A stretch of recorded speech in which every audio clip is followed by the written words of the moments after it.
that concludes side 2 of Burn. It's a great album, man. Solid all around.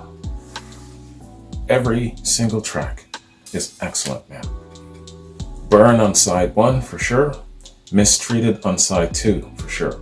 Really, really dig those two. More so, but all of them are excellent. No fillers, man. I'd listen to it the whole through without skipping a single one. Excellent, excellent album. The vocals of David Coverdale, and I believe it's the bass guitarist also doing kind of like that opposing vocals with him is really, really excellent, man.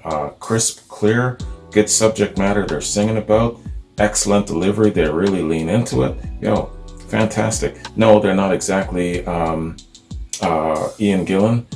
They're different in their own right, but very complimentary to the whole package of Deep Purple. Hey, very, very good. You guys should be really, really proud of yourselves, man. And when you're making a transition from a previous lead vocalist that's so accomplished, and bassist, because they switched out bassists as well, and you change the dynamic, you change the ingredients of that particular band, sometimes you just don't know what you're going to be getting in the end. But hey, so far this was an excellent first outing of this Mark III lineup, man.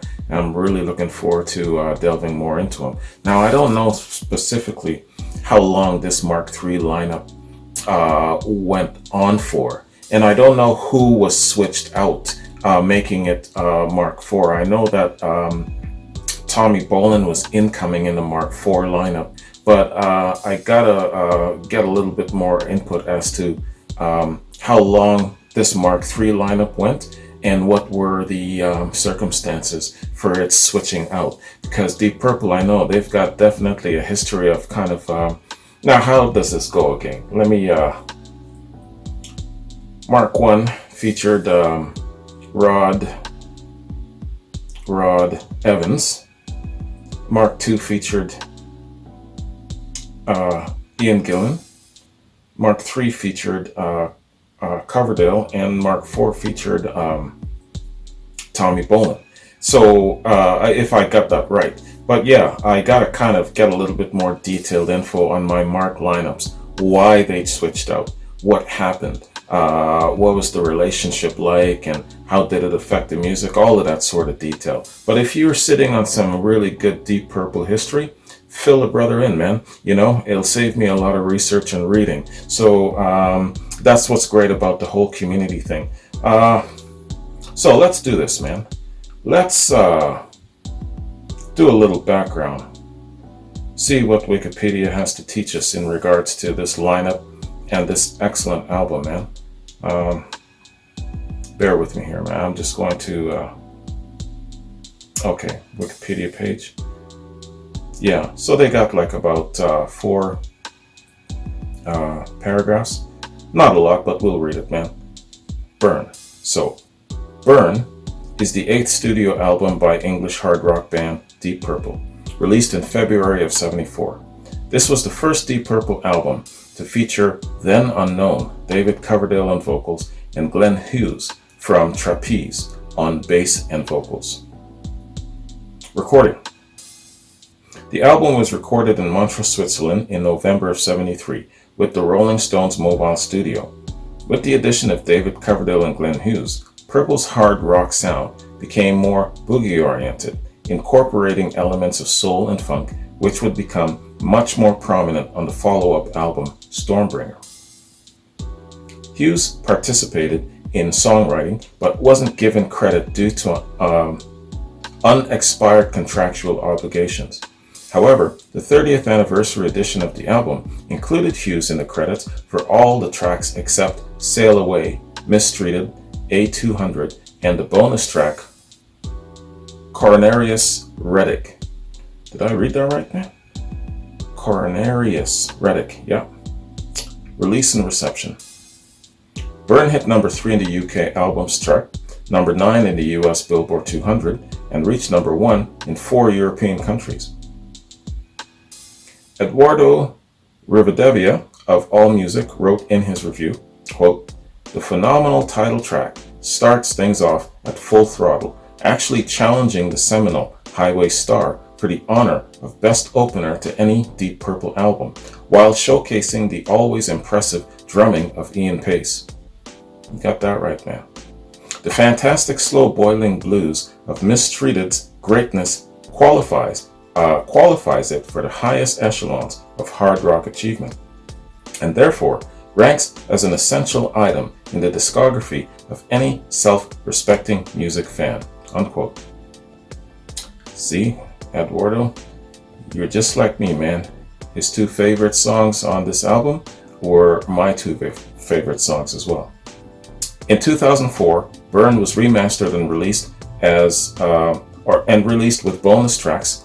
Coronarius Redig was recorded during the Burn recording sessions, used only as a B-side for the Might Just Take Your Life single in '74.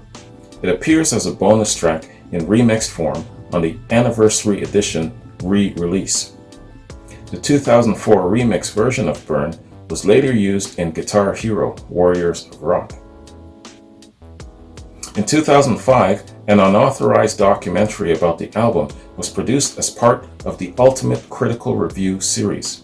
It featured brand new interview with the original Deep Purple Mark III bassist vocalist Glenn Hughes. Might Just Take Your Life, released 3 days before the album on the 12th of February, was Deep Purple's first UK single in 2 years. Okay, and so that's all the information given. There's more information here. There's all kinds of references and stuff like that. I won't get into all of that. So, okay. Not a lot of info on the album, but it's all good, man. The Mark III lineup, definitely got to get to know them a little bit more, especially Coverdale and vocalist Glenn Hughes. I think that they really bring a really nice dynamic to Deep Purple, especially with their harmony and their trading off vocals. Yes, funny enough, I'm doing the Who month, and I really love the trading off vocals between Roger and Pete. And so here we have it again with David Coverdale and Glenn Hughes. I'm digging that, man. That's excellent. And both of them, when they're taking vocals, very, very clear and easy to understand. I really like that about people who sing lead vocals. Some vocalists, you really, really got to pay attention to get the gist of what they're trying to say. So, yeah, excellent album, I gotta say, man. I promise to definitely stay on the Deep Purple train as often as I can. I won't say on a regular, but as often as I can. What I'm leading into here is that I'm going to be starting up a new channel. I haven't made the announcement officially on YouTube or anything like that. So a number of people might actually see this on YouTube if it actually makes it up on YouTube. In a couple of days, I'll actually make a specific video addressing that and letting everyone know that I've got a new channel coming. And the channel is basically going to be everything outside of classic rock.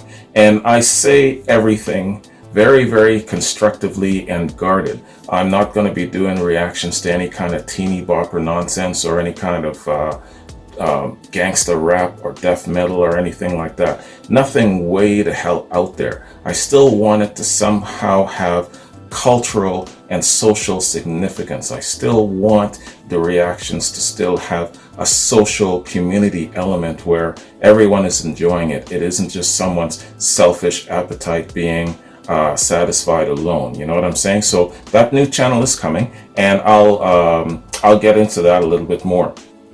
I'm just scrolling down to my notes here now, man. Yeah, so I still got quads coming up, complimentary quads for the patrons.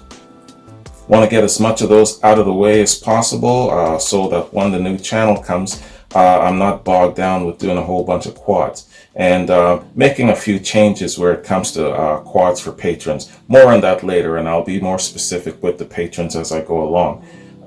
It's Who month, so we've just concluded Who Are You?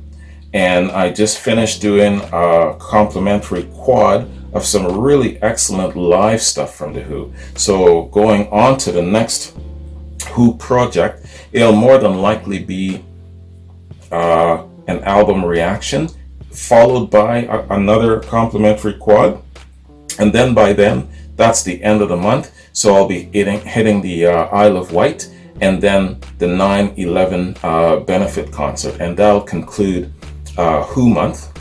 Making my way now into Bob Dylan month for the month of May, and then I'll be concluding my Artist of the Month run for a while, making some room for the new channel as we get going. More on that later too. So anyway, then being that the weekend is upon us, I'm going to be hitting up my next Zeppelin reaction tomorrow. So coupled with Deep Purple, and I'll upload all the Deep Purples, coupled with Deep Purple and Zeppelin, that's pretty much 2/3 of the Unholy Trinity. I don't know about Black Sabbath. I don't know if I'm going to have the time and the space and the room to do a Black Sabbath reaction this weekend. So the way it seems right now, I don't think so, but we'll see. I'll try my best. Anyways, man, so getting back to Burn, a fantastic first outing for this Mark III lineup. You couldn't have done better, man. You just could not have done better. This was excellent. Great musicianship all around, really tight precision. Everyone is just on point with their musicianship. The extended instrumentals stretching the song out. I love that about Deep Purple, man. There's such a great place for the organ and the piano and the Moog synthesizers that John Lord is using. Fantastic fusion, man. Excellent. I like how they complement the blues. Off of this album, if I was forced at gunpoint, I'd say Mistreated is my favorite track. I would say, just because the subject matter, the long instrumentals, the length of the song, the entertaining story behind it, all of that sort of thing. And Coverdale's vocals makes it definitely a 5 out of 5 track, man. So now it mentioned the next album in the chronology, I believe, Stormbringer. So I think what I'll do is I'll just move on to Stormbringer after this, unless you guys, I don't know, have some sort of live concert footage of the Burn album or something like that. If there is something really of good quality that I could do maybe a live reaction to, send that to me, and maybe I'll fit that in before I get to Stormbringer, the next album. That'd be really interesting. I've only seen Deep Purple in concert, I believe, once or twice. Yeah, once when I did Ian Pace's birthday, and then some of the same footage from the same concert in Japan when I did. Geez, I can't remember the name of the album. You know the one I'm trying to remember. It's been a while. So anyway, there's a lot more to do where Deep Purple is concerned. That's my point. So anyway, man, hope you like this reaction. Let me know if there's anything Deep Purple-wise that you'd like me to check out before I hit up Stormbringer, and I'll definitely look into it, man. They're one of my favorite bands, one of my favorite rock bands, so I definitely got to show them more love, and I plan to. Anyways, have a good one. Take care, and I'll catch you in my next Deep Purple reaction. Peace.